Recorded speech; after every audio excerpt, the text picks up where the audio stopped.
Good day mga ka-seller. So, here I am again, CJ Altonaga, your accountant, and I'll be discussing yung sales invoice for non-VAT.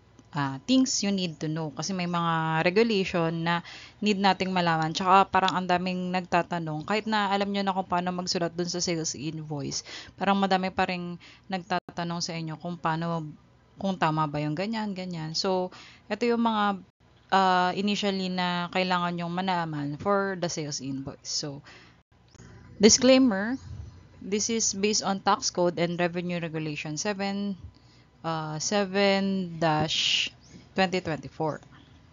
So, accountant, ako, is not all no basis. Sometimes we tend to forget and miss something. So, if so, let me know in the comments. So, minsan nakakalimutan or may hindi ako may na-miss akong information. So, please bear with me. Yun. So, I'm doing research pero may mga din naman, may nami-miss tayo sometimes. No? Hindi lahat alam ng accountant. So, topic is for non-VAT registered person. So, mostly ang ano ko dito kasi kumbaga ang target ng mga ano ko is yung mga non-VAT. Kasi kapag VAT, I suggest talaga na kumuha na ng accountant, na personal accountant nila. Kasi since malaki na rin naman yung sales nila, makakapag-hire. They are capable of hiring na yung mga accountant. So, for non-VAT, kasi naiintindihan ko na maliit lang yung ano nila, yung sales nila, hindi pa nila kayang mag-hire. So, ito, nag-tutorial tayo. So, dito sa section 37 ng tax code, so ito galing to sa bir.gov.ph tapos dun sa may index tas tax code. So, ano nga ba yung tax code natin? Ang sabi dun, yung issuance of commercial or of sales or commercial invoice. So, ito siya.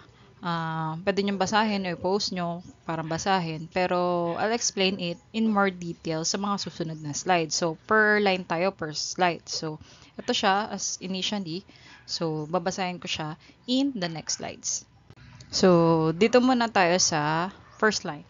So, all person subject to an internal revenue tax shall at the point of each sale and transfer of merchandise or for services rendered valued at 500 pesos or more shall issue duly registered sale or commercial invoice. So, dun muna tayo. Tigil muna tayo dun. So, ano ang sabi dun?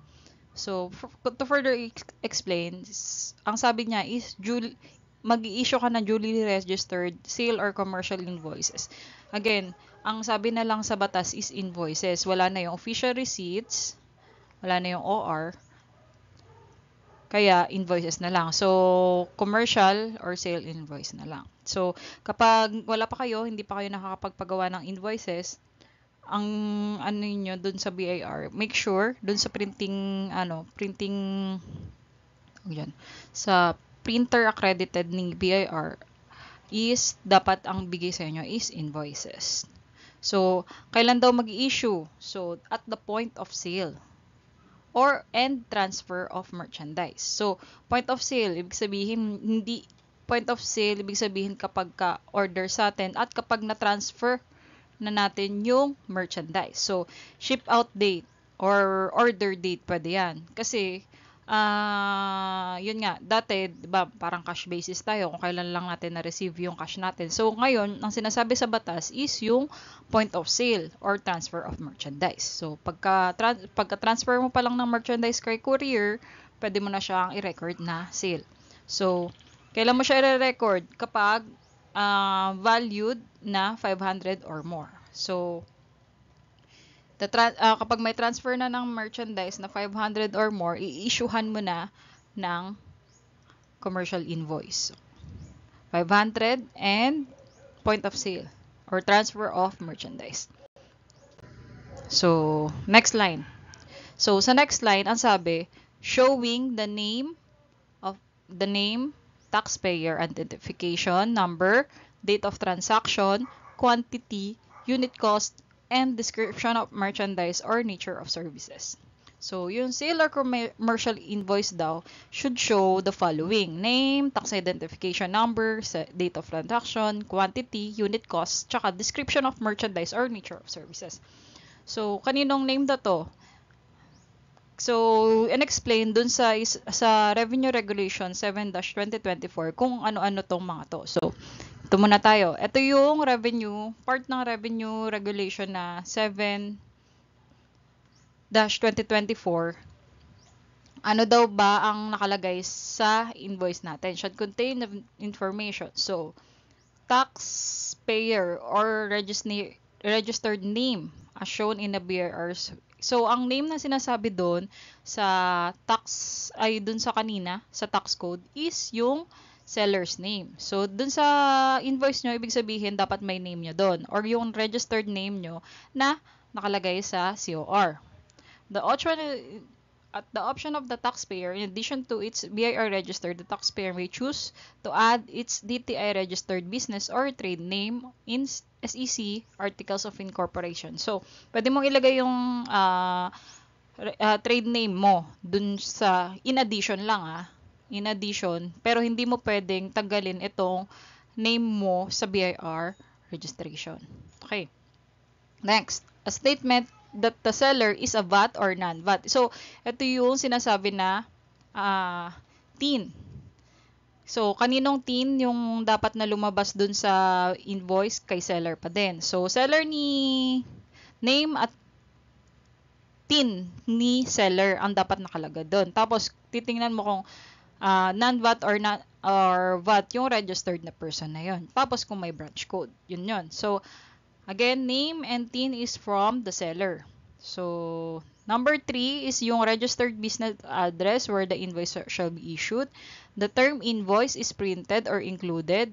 Yan, yung mga kung charge invoice, credit invoice, kung ano yung mga nakalagay. So, usually, it's the sales invoice lang.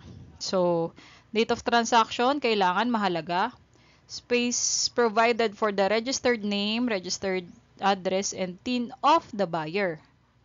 So, space. If the sale of goods are directly between business and consumers, business to consumers who are end user of the product, the business things are not required to be included. So, kung ang ang directly na ka-transaction mo is yung buyer, hindi mo kailangan ilagay yung business address and TIN of the buyer.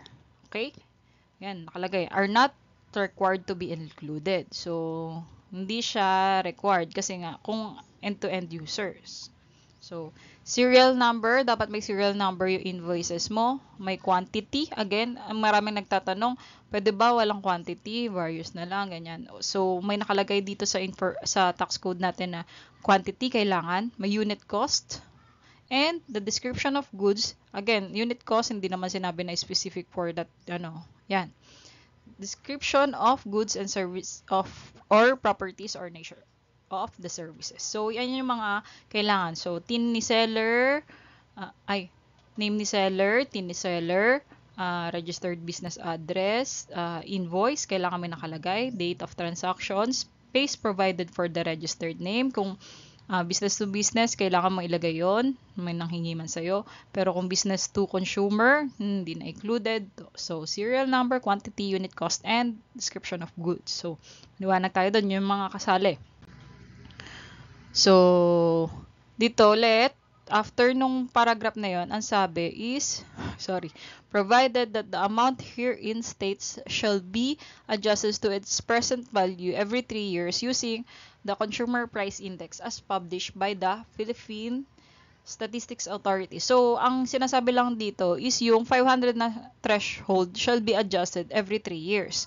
So, pwede siyang tumaas yung threshold natin ng 500 na tayo ng invoices.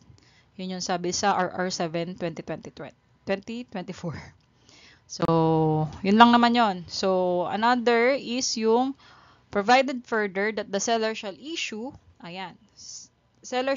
commercial invoice when the buyer so requires regardless of the amount of transaction. Kahit ibig sabihin, the seller shall issue when the buyer so requires, regardless of amount.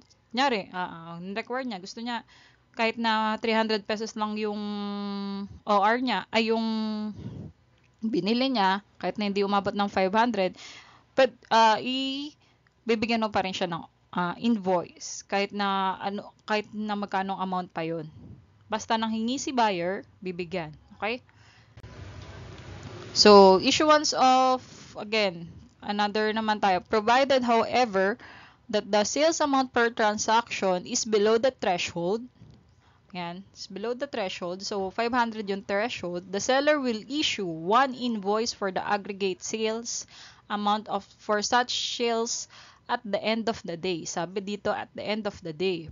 Provided further that the aggregate sales amount at the end of the day is at least 500. So, pwede daw pagsasama-samahin yung mga hindi nang hingi.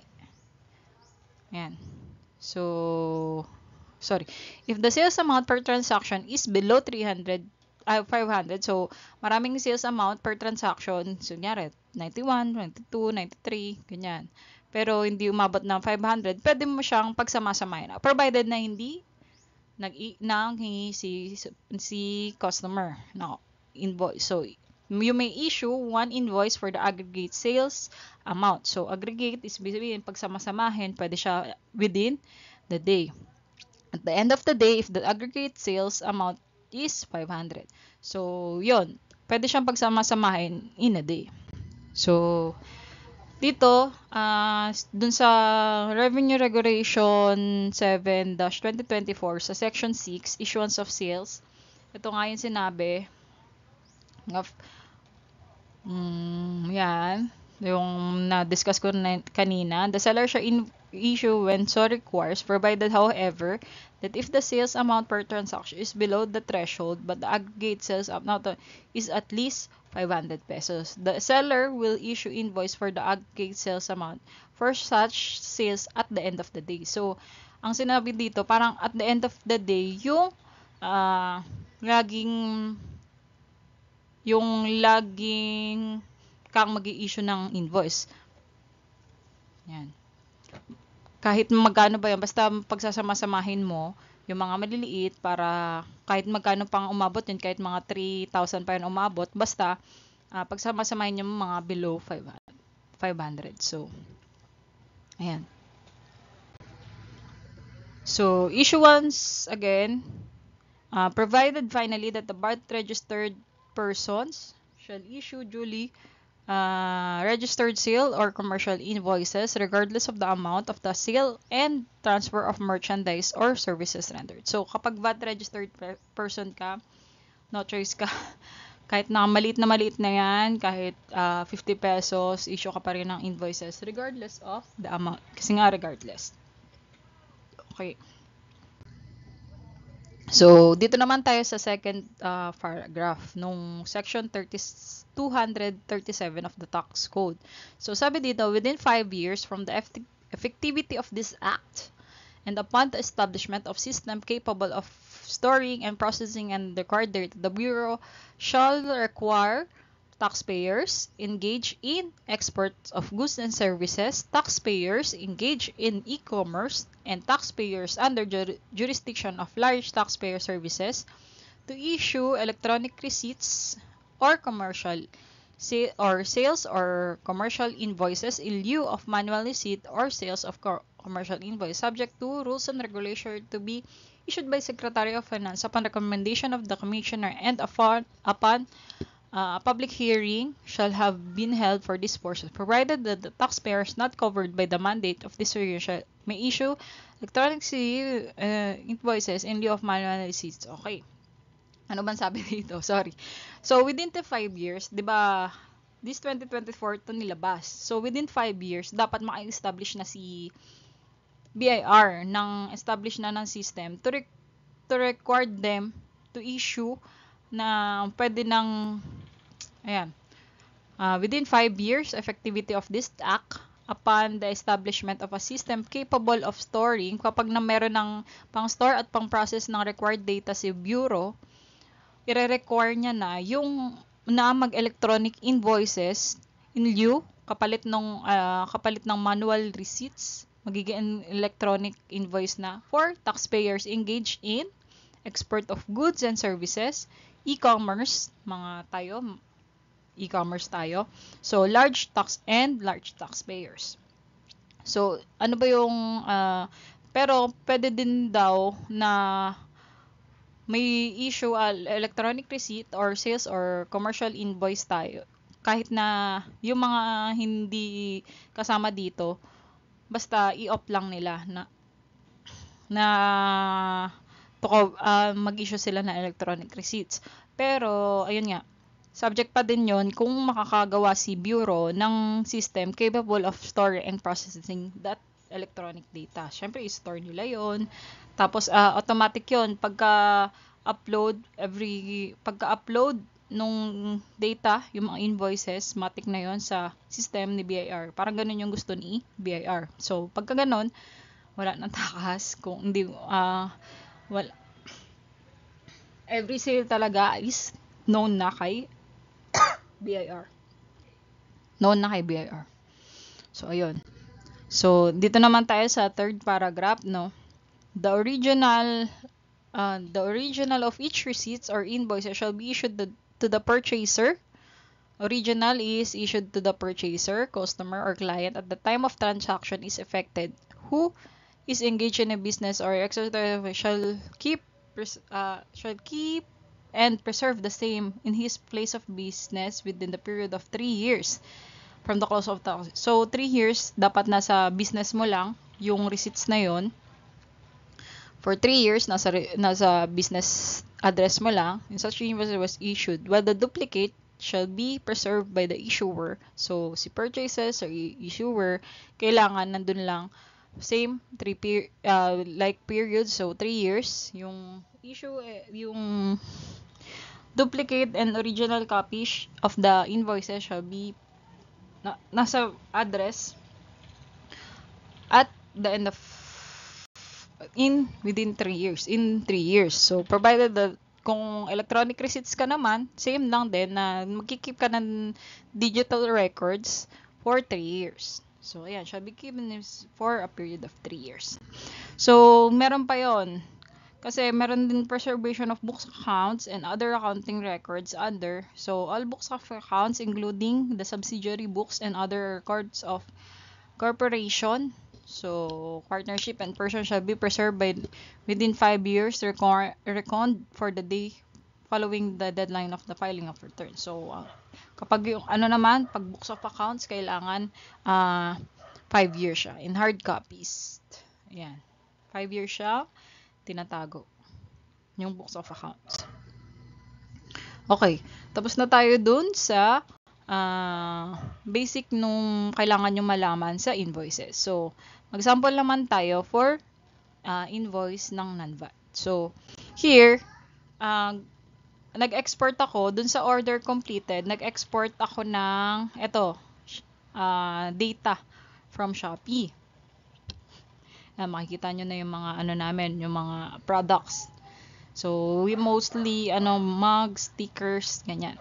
So, kapag sinummarize ko na siya, so April 2, since isa lang naman siya, kahit 91 pesos, dun ako sa ship time base kasi dun yung transfer namin ng transfer ko ng merchandise, which is the point of sale nga. So, April 2, ayan yung pangalan niya na nakalagay dun sa may system. Tapos, none. Kasi wala naman siyang nun. So, kung meron man, edi lalagay ko dyan. Tapos, ang item description ko is mugs, unit cost, quantity. Yan. So, April 3, medyo marami na siya. Ito na yung April 3 ko. Yan. Ito na yung April 3 ko. So, various na siya, various customers. Kasi iba-iba na siya. Hindi katulad ng April 2 na isa lang. So, meron dyan, binilang ko yung mga stickers. Ito, yung mga stickers ko. Yan, ito yung stickers. Ang unit cost niya, 13 to 30 pesos each. Tapos, ang quantity ko is 8 8 yung nabenta. So, mugs, mayroon siyang bili na 3. So, magkano siya in total yung purchase? So, ito ang kinuha ko. Product, subtotal. So, paano siya ilagay sa sa ating sales invoice? Sample nung April 2, so sold 2. Yan, kunyari yan, meron akong yung sabi kanina, dapat name ni seller, ni seller, registered address ni seller, tapos may serial number, may space for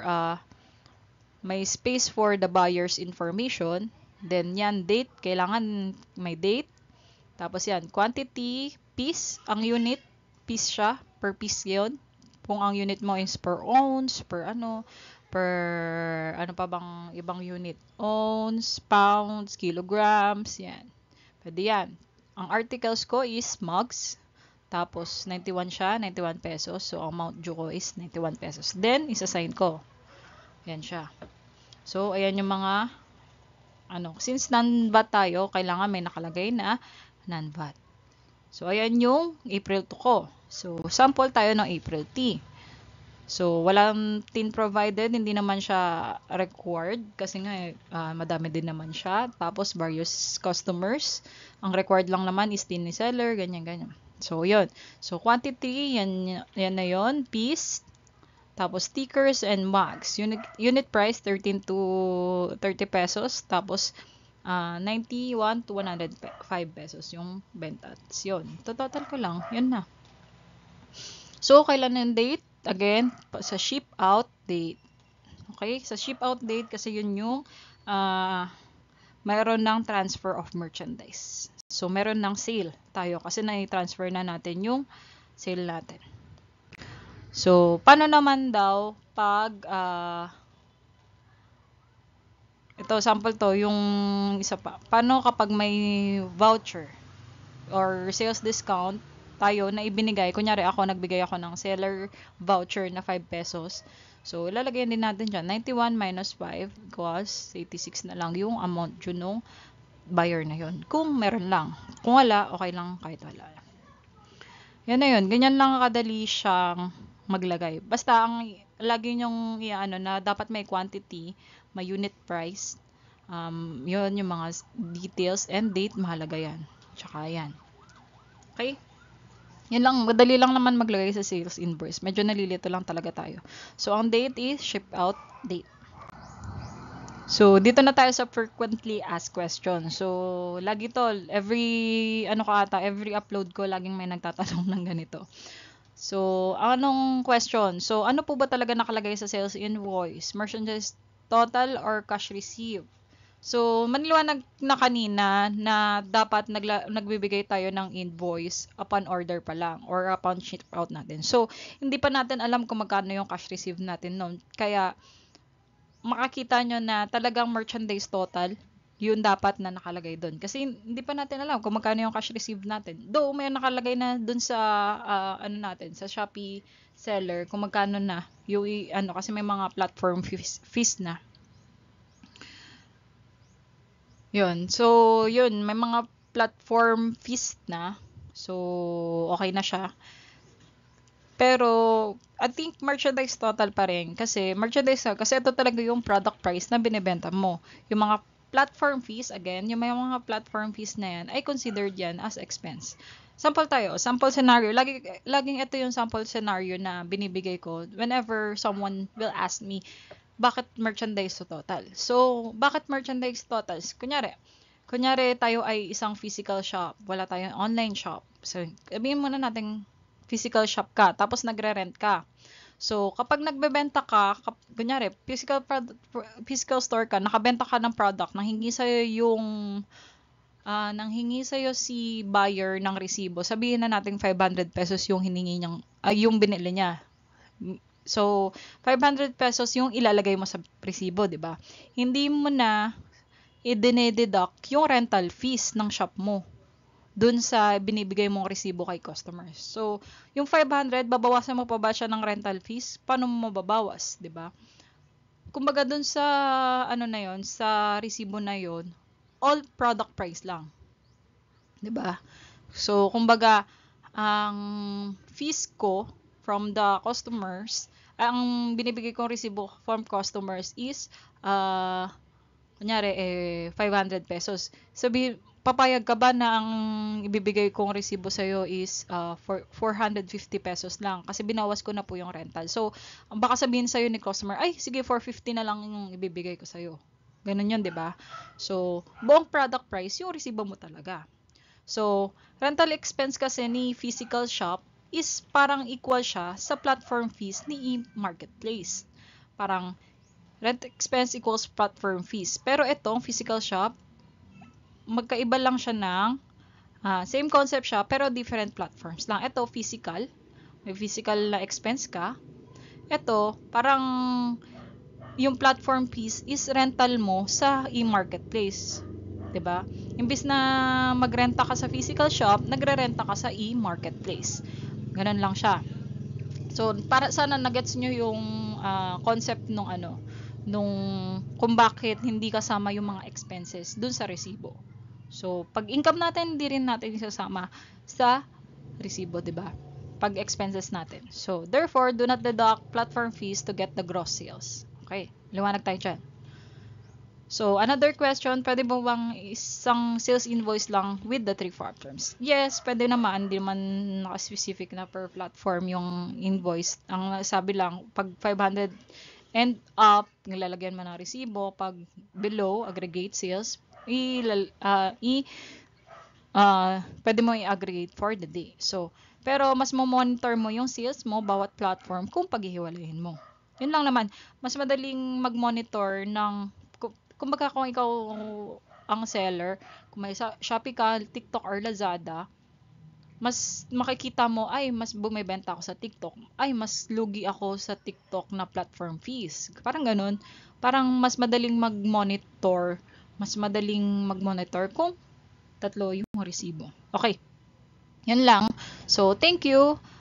Yung natin, sorry, yung accrual natin. Kaya inuna ko muna tong sales invoice para madali na nating puntahan yung pagre-record sa books natin ng accrual. Kasi nga, per sales invoice, per transfer of merchandise. So, parang accrual basis siya, hindi pagka-receive ng cash. So, magkakaroon na tayo ng idea na dito pagka-transfer natin ng sales, magbibigay tayo ng invoice, therefore, meron na tayong sales doon. So, hindi siya per cash. So, okay. So, ayun. Thank you. Kung nakatulong po ako sa inyo na maliwanagan kayo for the sales invoice and yung mga concepts, please like, share, and subscribe. And please watch the ads kung meron man. Salamat po and God bless. Thank you. Ang YouTube channel natin is Out+F Travel. And thank you. God bless sa inyo. And see you again on the accrual method on bookkeeping. Thank you.